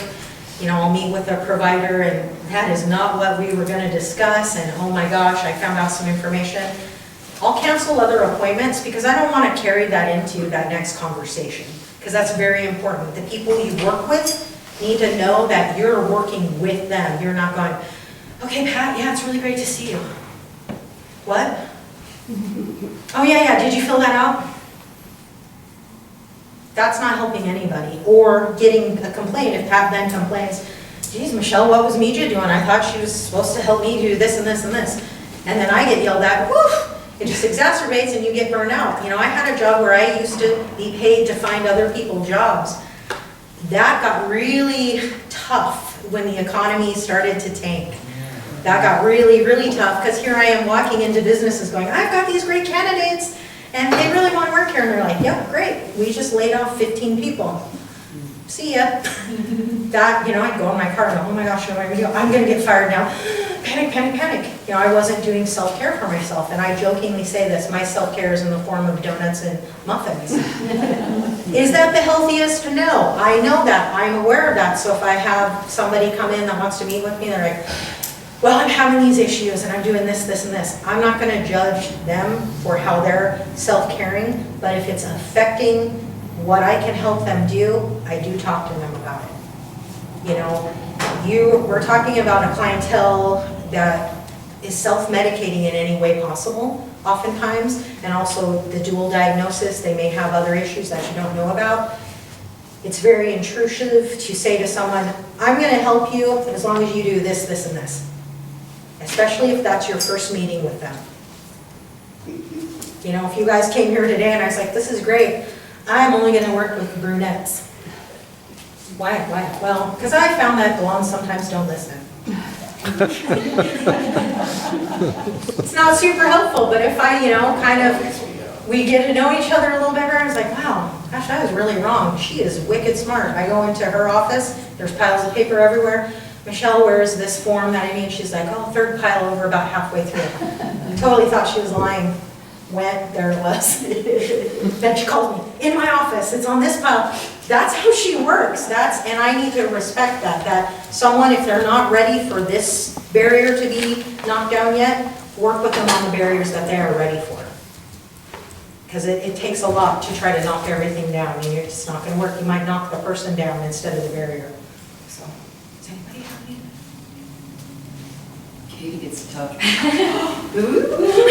gets to talk now. So, for the future, the last class we're going to pass out these forms through Centralia College. You can get either college credits, 2 credits, or you can turn those into CEU hours as well. It's $18 that has to be paid by check only. So on the last class, if you're interested in that, it's $18. It has to be a check that's from you personally. Someone else at the table cannot write the check for you. The names have to match, correct? Correct. To Centralia College. Yeah, the checks will be made out to Centralia College. So on the last Thursday class that we do, if you are interested, $18 to bring your checkbook. We can't take cash. Is there additional work for the credit? No, just the classes, attending classes. We will give you homework. We will give you homework. It's not hard though, like, we want you to go over the information and we'll do things. There will be a little bit of homework. We have some homework planned, but it is a thing that will take 17 hours. 5-page paper, APA format. Well, sometimes when you send a credit, they want you to write a paper. We don't turn it in 2 weeks. What we would like you to do, and CJ very pointed this out, is we want you to sort of, here's some time right now to reflect on what you are doing in your own agencies and what do you need? What are you struggling with? What do you think you could maybe bring to somebody else, or what questions do you have? We have people from Morton General Hospital. Who's been out there? I've been out there a couple times. They have a very specific clientele that they work with, and sometimes they have what we call frequent flyers, people who come in kind of over and over and utilize services, and they still try to do it with a smile, even though it can be very, very frustrating to see the same person coming in for the same thing. But what's something they're doing that might be able to help, say you at the Onalaska Alliance? And I'm going to give kudos to the Onalaska Alliance for their Facebook page. I don't know if you guys have liked that or seen it. If you want to know what's going on, we have a great Lewis County, Discover Lewis County. That's very recreation based. But if I want to know what's going on, I check an S page. I'm like, okay, Onalaska Alliance, here's what's happening. Here's the timeline. I mean, these are things you guys can look at. I mean, that web page design, how to reach out to target people, you guys might know in this room, And I was gonna say that too, earlier, that we are always looking for links to put on our website for, any community resources, any ways, we just really want to be supportive of our county as a whole, as well as focusing on our little community. And so if you have a link that you would like to be placed on there, just onalaskaalliance.org and send an email and say, could you please add me to your community page or your community resources? And we're still building that and still adding to it. The Facebook page, there's a couple of us that throw stuff on there just as much as we can see things that are happening around the county that we feel like people want to know about and stuff. And personally, just for my working at the school for 3 years as a liaison, I got involved with the community giving, the holiday giving time. And that kind of followed me, and I've just kept facilitating that for our community, but I'm really interested in knowing how to do that better. And so I've been really intentionally looking for models. How do people do that? How do you serve the community during that holiday time? That's just done in the best way to serve their needs. And there's always that kind of judgment from, you know, school people of, oh, well, you know, they just sign up for everything. Well, that's something that I try to help, at least for our community, that everybody gets their names from me so that there isn't double dipping, or there's not, that the organizations and the people that are providing a Christmas for certain children in our community, they know they are the ones that it's doing that for those people, and they go all out and they have a blast doing it, and they really are engaged in that. So anyway, I have lots to learn from anyone that has suggestions from that. Well, I mean, it's, how often do we get to meet in a group like this? So working for the county, I'll say, you know, oh, so we want to engage the faith-based sector into what we're doing because they do a lot of amazing things. But yet you can't talk about this, this, and this. That's sort of how it works in our wheelhouses. If you work for the hospital, this is the criteria it has to be. If you work in developmental disabilities, please, somebody say they work with a student on an IEP so I can hold this conference. I mean, that's kind of what we do. But this is an opportunity to reach beyond that, because what we do bleeds into every other aspect. I mean, it's really nice to have school representatives here, faith-based representatives, people from communities, because that shows you care. But we gotta get some more kind of infrastructure built under that. And so, you know, what you just said, hey, I want more information. She knows Facebook really well. You can look at her page and see what that's like, get some ideas. They held a class actually on Facebook and social media, which was really great. I didn't know about it until the last minute, and I went and I was like, wow, how come I don't know this? Oh, that's the guy from IT in Lewis County. Oh, he's our Lewis County IT guy. Wait, how come I didn't know this? That's what we need to do is to build this up. And you know, I encourage the school staff and people from like the ECAP and Centralia College, you guys are gonna see this in kind of a different light because you are the community. Schools and faith-based organizations are the community, but they serve in different ways. How can those two serve together without getting in trouble, because you know, federal regulations, yada yada. How can they work better together? If you have questions, funnel it through Katie. She can then ask it in, you know, a nonpartisan way, as it's an election year. But we want this information. We want you guys to have dialogue and to think about what you need to bring something back that's real and tangible. Because, yeah, we're just talking a lot. You know, my throat's getting a little bit sore, but I'd rather be tired from doing than saying. And that's what we want. You can't prove that. I do have one question. You know, we're talking about barriers that people in poverty experience, and we really have to get far more educated about that. I'm also dealing, though, with barriers that I have as the system that wants to help. And one of our goals here is for us to not only learn about poverty, but is then to take this back to all of the different organizations that we're associated with and start training them and educating them so that we can get a much better educated county. One of the things that I'm experiencing is every Tuesday and Thursday, my husband and I are in physical therapy in a swimming pool at Morton Hospital, and we have there a couple of people in the pool with us who rent out trailers, et cetera, et cetera, to people in poverty, and they're on the other side of this thing. They're on the other side now where their trailers are getting torn apart. The garbage is building up. They're not getting the money, et cetera. And so when I start to talk about a poverty conference that I'm going to, they're going into a whole new set of physical exercises that aren't quite as open. How do I start to deal with some of those kinds of barriers where you're on the other side, where, you know, some of them, they've got a heart of gold, and they've just really lost a huge amount of money through that heart of gold. Help me out. How do I now help with those kinds of barriers? So that's the kind of the theory. My dad used to call it the do-gooder theory. So anytime we started talking about, because when I was younger, I was like, save the animals, save the planet, I'm going to be vegan. He was like, what is wrong with you? You're just want to be a do-gooder because I've had this experience.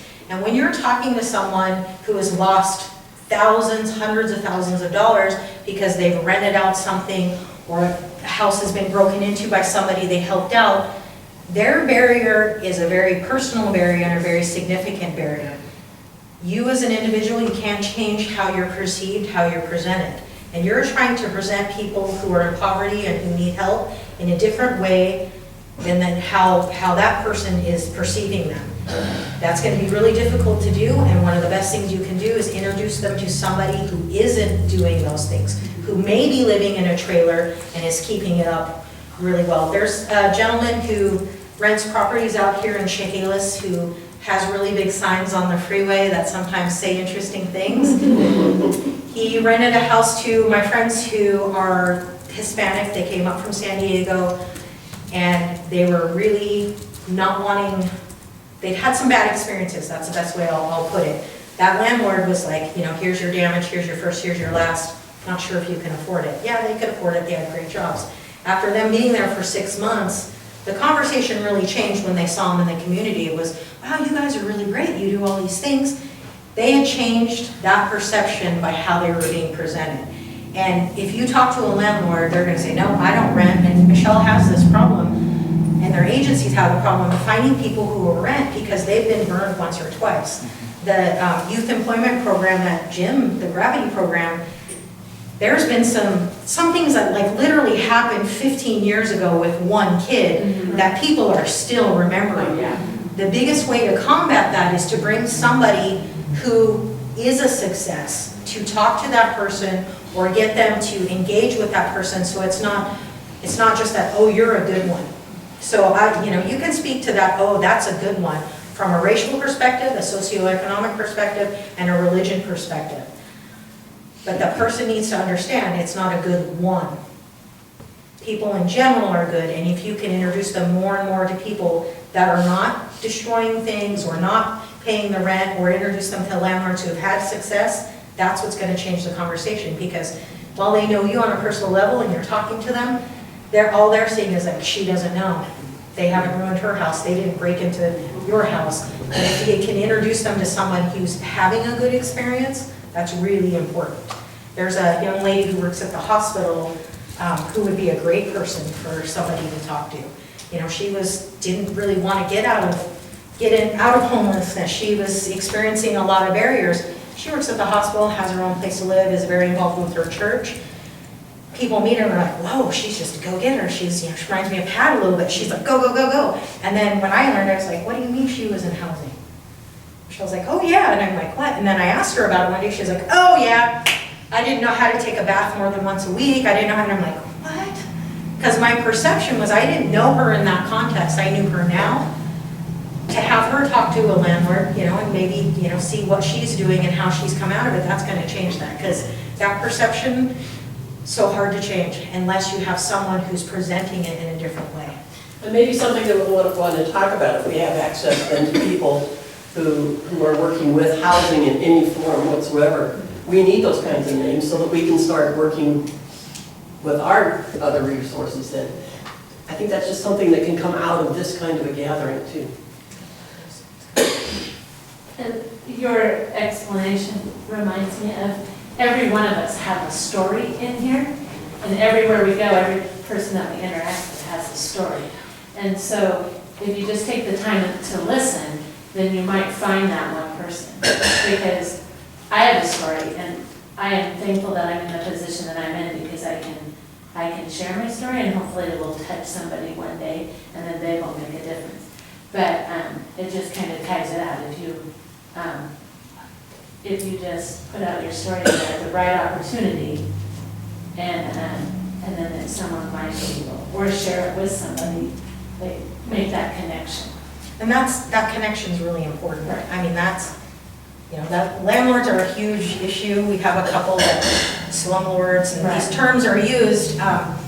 People are doing what they're doing in order to technically better themselves. And there are people who, they rent out their houses for less than what they could because they do really want to help. How often are they going to do that if the house gets destroyed and they have to rebuild it, yada, yada, yada. But that's why building an infrastructure that can help and support and sustain that would be helpful, because maybe the people not picking up their garbage is, they can't afford to have the garbage pickup. I live in a really rural area, our neighbors across the street get pickup service from LeMay's. And I was like, man, they must be rich, because it costs a lot to have that garbage service. But what I realized is they don't have a truck to take cans into the dump like we do once every 2 months. They don't have a truck. So when I realized, I was like, oh my gosh, and I asked them, I said, you know, do you guys, how much is the service? They told me, and I'm like, oh my gosh, yeah, we're not sure what we're gonna do, because we don't know if we can afford it. We take their recycles in, because they weren't recycling, because they didn't have access to it, and by just doing that, they don't have to get the service as much. Super simple, our truck's not full when we take it to the dump, we put their recyclables in, dump it off, just drop their garbage cans off. You know, that's just a really simple thing. It's not any extra time, it's not anything, but my perception was, man, they're rich, they get that garbage service coming all the time. You know, and people with trash out in front of their house, they might not know, they might not have the access to do it, and you get 1 can, you know, in Chehalis, Centralia, you get that 1 can. Oh, it's a joke. Sorry. But if you go over that 1 can, what happens? Oh my gosh, you're gonna get charged. Right, and so, okay, let's not get, I can't afford that, that garbage might be building up. So figuring out a way, somebody who knows and can help them with that. That's what we want to do here. It kind of ties back again to people not knowing what resources exist. I used to work for code compliance, so I was that department who sent those nasty letters that says, you have solid waste in your yard, pick it up by X day or we're gonna write you a ticket. And it wasn't until working in that department that I realized, oh, there are barriers I never thought about even. A lot of it was, well, I left my house and these renters came in and they destroyed it and I have no idea. Or, well, I have this amount of stuff from the demo of my house and I can't afford now to get rid of it. And so there are all these resources to like get rid of solid waste and stuff that I knew about from working in the department that the community had no idea about. So it was people being like, calling in a panic, and it was like, wait, let's step back. Here are these resources. If I can help you access these work resources till we get the issue resolved, and they're like, oh, yeah. Like taking a step back to realize what that person needs from you rather than what you need them to do for you. So back when we had Donna Beagle here, we made a big list of people we thought ought to be involved, that ought to be part of this, that maybe weren't there. I'd like to spend a little bit of time right now. Can you think of one person that is in your direct contact that you think ought to know this information, and how you're able to impress upon them that they should either come to the remaining meetings or at least get involved in the future in whatever events? It's really important that it's not just us, you know, that we grow this, this group. So can everybody think of at least one person? Then we'll double. And then we're gonna email them to death. No. We may send them a really nice email or nice postcard, because it's not I am going to do this, it's we. And if you work with kids, you know that. So I have a terrible habit of kicking my shoes off wherever I am. And I always remember my mom going, we put our shoes by the door. I'm like, I don't. She's like, we put our shoes by the door. That's what we want, is we are working on this together. Because that's it, they know you're involved. If you can reach out to somebody in a pretty informal way and show them it's the commitment you want to make to it. If you don't have time but have money or know how to connect somebody else, that's what's going to make this work. Because we don't want people to commit time to solving a problem if they don't have the time to commit or their heart's not in it, because that shows right away. Michelle's seen it over and over again where caseworkers or people will, yeah. And the service isn't happening, complaints come in, well, that worker's not doing this and that's not doing that, and then, well, they're not doing this and this and this, and there's an argument back and forth about who's not doing what. The ultimate thing is the client getting served? How does that client get served best? When the person is serving them just takes a step back and doesn't personalize it and understands it's we. I'm gonna give you this paperwork, you're gonna fill it out. That equals a we. If you need help filling it out, you can find somebody who will help you fill it out. That creates a we. If you do one part and they do another part, that's a we. So that one person you might reach out to who might need to be here, maybe it's an EA in the school. Maybe you know a bilingual EA who man, every time, and I'm thinking of one in particular in Winlock who should be here, Mrs. Luna. She is amazing. She probably should be here because she has a connection with those families that I don't have and I'm not going to have. But she does, and she wants to help, and she's always helped when I've asked her to do things in that community. So she's somebody I'm gonna reach out to and feel bad, because I didn't think about that until just now. But that's what we want. The next 4 classes are gonna be really fun. They're gonna be faster paced, really fast probably for some, but it's really fun. I wanna try not to overload you with a lot of information, because it's a lot of information. The next class, these 2 are gonna be running, because I'll be at a legislative forum. Yay, so excited. That sounds fun. Yes. But just come with kind of an open opinion about it. If we're not talking enough, if my voice is annoying, or you don't like Michelle's lovely dress, all opinions are good, but not all of them are important. But give it to us. We need this feedback because we would like to bring this out to more areas. We would like more people to have this information, because as we start building this, we want some of you guys to become the people doing this. We're gonna tap you.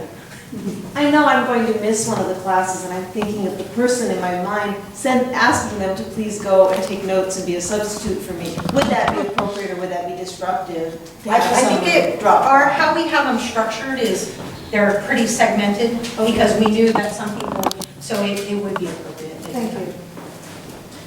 So who has a cell phone? Who takes pictures with their cell phones? So what I'm going to ask you to do, and this is just throughout this, is when you go in someplace, just look at it, go into your own office, your own lobby, and just take pictures of what it looks like. Because, we're going to do something with that later on, but I just want you to be aware of what it's like and take those pictures, and we'll share them around. And if you know how to email those, you can. You can email them to Katie. Because it is signage, and that's what we're looking at. What's your first perception when you walk into someplace? And every day I walk into our office, and there's 2 entrances. I walk into one, which I call the prison entrance, because it's a door, it's a cement staircase that goes up. Yay, that's how my day starts. Or I can walk in the other way, go up the elevator, or up the stairs to the WIC office, and see cool kids' books everywhere, and brightness. It just depends. So how I see that is going to be different than how somebody else sees that, because I showed, this is what the WIC office is, and they're like, ew, kids, germs. I'm like, really? That's the first thing you thought? Because their perception is different, and that's what we want you to do is, take a couple of pictures of some places you're walking into, and how does that make you feel? Because we're going to talk about that, and the difference in perceptions and perspectives. And it helps when we have pictures. Well, for me, I like to have the pictures so that you can look at them and other people can see them, and we can talk about that. I touched her phone. So we're kind of wrapping up. Okay, thank you so much.